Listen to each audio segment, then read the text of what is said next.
Hello student, स्वागत है आप सभी का आपके अपनी यूट्यूब चैनल स्टडी अड्डा 827 है। मैं परी सिंह आप लोगों के लिए एक बार फिर से रसायन विज्ञान की क्लास लेके आई हूँ। जैसा कि मैं आप लोगों को पहले भी बता चुकी हूँ कि मैं घटना चक्र पॉइंटर से रसायन विज्ञान को कवर अप करा रही हूँ, बल्कि रसायन विज्ञान ही नहीं, मैं सारे सब्जेक्ट्स को कवर अप करा रही हूँ। और ये सारे जो सब्जेक्ट्स को मैं कवर करा रही हूँ ये आपके 1 डे एग्ज़ाम्स के लिए हैं और ये 1 लाइनर फैक्ट्स हैं सारे। और जो आपका एग्ज़ाम में जल्दी से जो रिवीजन करना होता है हमें किसी भी सब्जेक्ट का, ये उसके लिए है। तो आई होप आपको ये क्लासेस अच्छी लग रही होंगी। मैं इससे पहले 2 क्लासेस अपलोड कर चुकी हूँ और आज ये रसायन विज्ञान की तीसरी क्लास है। चलिए शुरू करते हैं आज की क्लास। और लेकिन उससे पहले मेरे चैनल को लाइक शेयर सब्सक्राइब करना बिल्कुल मत भूलिएगा, साथ में बेल आइकन को प्रेस कर लीजिए ताकि मेरी जितनी भी वीडियोस आएँ आपको उनकी नोटिफिकेशन आसानी से मिल जाए। चलिए शुरू करते हैं आज की क्लास। जैसा कि कल की क्लास के बारे में बता रही हूँ, तो ये कल की क्लास है जिसमें हमने कथन और कारण पे फिनिश कर चुके थे। और ये जो कारण था, यहाँ हम जंग आधार अर्थात भूरा पाउडरी पदार्थ टैनिन के जमा होने से बनता है, ये यहाँ तक इस पॉइंट तक हम कवर अप कर चुके थे। चलिए आगे देखते हैं। आगे हम आज पढ़ेंगे अधातुएँ। अधातुओं में कार्बन और उसके भिन्न रूप, हाइड्रोजन, कार्बन, नाइट्रोजन तथा ऑक्सीजन तत्वों में से सर्वाधिक यौगिक निर्माण करता है कार्बन। हीरा, ग्रेफाइट तथा कोयला में से कार्बन है सभी में। केवलार, लेक्सान, ग्रेफिन तथा स्पाइडर सिल्क में से कार्बन से बना हुआ है, केवल कार्बन से बना हुआ है, तो ग्रेफिन। हीरा, ग्रेफाइट, ऑक्सो कार्बन तथा फ्लोरेंस में से कार्बन का अपर रूप नहीं है, ऑक्सो कार्बन। पेंसिल का लेड है ग्रेफाइट। कार्बन के तीसरे अपर रूपी की खोज 3 वैज्ञानिकों की टीम द्वारा की गई थी, जिन्हें रसायन शास्त्र के नोबेल प्राइज से सम्मानित किया गया था। उस टीम में सम्मिलित थे Robert F Curl, sir Harold W Kroto तथा Richard E Smalley. Next point है बकमिंस्टर फुलरिन है। बकमिंस्टर फुलरिन क्या है, देखते हैं। कार्बन यौगिक का एक रूप जिसमें 60 कार्बन परमाणुओं का गुच्छ होता है, जो परस्पर पंचभुज तथा षटभुज से बने बहुफलकीय संरचना से जुड़े होते हैं। नेक्स्ट देखते हैं हीरा, ग्रेफाइट, कोयला तथा बालू में से कार्बन नहीं है। बालू में लिग्नाइट, टिन, चांदी तथा लोहे में से कार्बन मिलता है लिग्नाइट में। कोयले के विटामिन्स कोयला, लिग्नाइट, पिट तथा एंथ्रेसाइट प्रकारों में से वह एक जिसमें शेष प्रकारों की अपेक्षा अधिक प्रतिशत कार्बन अंश होता है, एंथ्रेसाइट कोयला है। कार्बन की मात्रा अधिकतम होती है ढलवां लोहे में। हीरा, क्वार्ट्ज, गंधक तथा ग्रेफाइट में रवा क्रिस्टल नहीं होते हैं, गंधक में। कांच का उत्कीर्ण किया या खरोंचा जा सकता है हीरे से, हाइड्रोफ्लोरिक अम्ल से, एक्वारेजिया से, एक्वारेजिया को अम्लराज भी कहते हैं, या फिर सांद्र सल्फ्यूरिक अम्ल से। तो हीरे से और हाइड्रोफ्लोरिक अम्ल से कांच का उत्कीर्ण किया या खरोंचा जा सकता है। हीरे की बिक्री में भार की इकाई कैरेट होती है। 1 कैरेट बराबर 200 मिलीग्राम के होती है। जो 1 कैरेट होता है वो 200 मिलीग्राम के बराबर होता है। आगे देखते हैं ग्रेफिन के संदर्भ में निम्न कथनों पर विचार कीजिए। ये ग्रेफिन के संदर्भ में कुछ कथन दे रखे हैं, इन पे विचार करना है। चलिए देखते हैं क्या है। वह एक द्विआयामी पदार्थ है और उसकी विद्युत चालकता उत्तम है।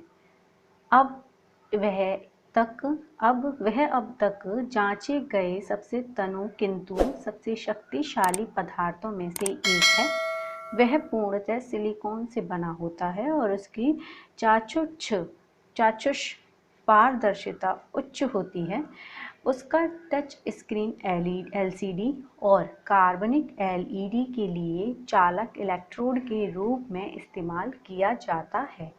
तो ये जो 4 कथन दे रखे हैं स्टूडेंट्स, इसमें से फर्स्ट, सेकंड एंड फोर्थ ठीक है, बाकी जो थर्ड वाला है वो गलत है। जर्मन सिल्वर, पीतल, स्टील तथा ग्रेफिन में से सर्वाधिक मजबूत होता है ग्रेफिन। इसमें भी निम्न कथनों पर विचार करना है, आइए देखते हैं। निम्नलिखित कथनों पर विचार कीजिए। कैल्शियम सल्फेट की उपस्थिति जल को कठोर बना देती है एवं वह उपयोग योग्य नहीं रहता। हीरा, तांबा व लोहे से कठोर है। वायु का मुख्य घटक ऑक्सीजन है। नाइट्रोजन वनस्पति घी के निर्माण में प्रयुक्त होती है। तो जो जो कथन फर्स्ट है और सेकंड है वो दोनों ठीक हैं, सही हैं। बाकी के जो थर्ड और फोर्थ कथन दे रखा है वो गलत हैं। स्टूडेंट्स, आई होप आपको मेरे ये जो क्लासेस है जो मैं घटना चक्र पॉइंटर से लेके आई हूँ आप लोगों को अच्छी लग रही होंगी, पसंद आ रही होंगी। क्लास को ऐसे ही देखते रहिए, शुरू से लेके लास्ट तक देखिए ताकि आप लोगों को इसका फ़ायदा मिल सके, क्योंकि आप पूरी क्लास देखेंगे तभी आपको इसका बेनिफिट मिलेगा, अदरवाइज़ नहीं मिलेगा।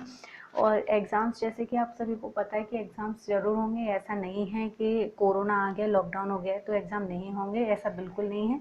एग्ज़ाम्स कंडक्ट ज़रूर होंगे, सारे होंगे, जो जितनी पोस्टपोन हो चुके हैं वो भी होंगे और आगे भी भर्तियाँ निकलेंगी। तो हमें अपनी तैयारी मजबूत रखनी है। आइए आगे देखते हैं। बाहरी मशीनों के उपयोग के लिए स्नेहक है ग्रेफाइट। शुष्क बर्फ कहते हैं ठोस कार्बन डाइऑक्साइड को। ये वाला क्वेश्चन भारी मशीनों के उपयोग और साथ में शुष्क बर्फ, ये दोनों क्वेश्चन आपके एनटीपीसी के एग्जाम में रिपीट हो चुके हैं कई बार। सल्फर, सिलीनियम, ब्रोमीन तथा फॉस्फोरस अधातुओं में से वह एक जो विद्युत का मंद चालक नहीं है, सिलीनियम है। आगे देखते हैं हाइड्रोजन और उसके यौगिक। एक तत्व X की बाह्यतम कक्षा में 4 इलेक्ट्रॉन हैं। हाइड्रोजन के साथ इसके यौगिक का सूत्र होगा NH4। भार के अनुसार पानी H2O में हाइड्रोजन की प्रतिशतता 11.11% होती है। हाइड्रोजन गैस का एक मूल अणु ग्राम ऑक्सीजन आधिक्य में जलकर 290 किलोग्राम ऊष्मा देता है। उन्हीं परिस्थितियों में 4 ग्राम हाइड्रोजन गैस के जलने पर उत्पन्न होगी 580 किलोग्राम ऊर्जा। हाइड्रोजन को जलाने से बनेगा पानी, मिट्टी का तेल, हाइड्रोजन, कोयला तथा डीजल ईंधनों में से न्यूनतम वायु प्रदूषण करता है हाइड्रोजन। भारी जल एक प्रकार का मंदक है। भारी जल का रासायनिक फॉर्मूला D2O है। न्यूक्लियर रिएक्टरों में विमंदक और प्रशीतक यानी दोनों की तरह प्रयुक्त होने वाला पदार्थ है भारी जल। और भारी जल का जो फॉर्मूला होता है वो D2O होता है। हम ऊपर भी इसको जस्ट ऊपर वाले पॉइंट में इसको यहाँ पढ़ चुके हैं। तो स्टूडेंट्स, आई होप आपको अच्छे लग रहे होंगे ये क्वेश्चन। चलिए आगे देखते हैं। गुरु जल क्या है? गुरु जल क्या है? Oxygen plus heavy hydrogen. भारी पानी वह पानी होता है जिसमें हाइड्रोजन का स्थान आइसोटोप ले लेते हैं। हैवी वाटर में हाइड्रोजन के स्थान पर ड्यूटेरियम होता है। भारी पानी की खोज HC उरी ने की थी। भारी पानी का अणुभार 20 है। निम्नलिखित कथनों पर विचार करना है। कठोर जल उपयुक्त नहीं है पीने के लिए, साबुन से कपड़े धोने के लिए, बॉयलर्स के प्रयोग के लिए, फसल की सिंचाई के लिए।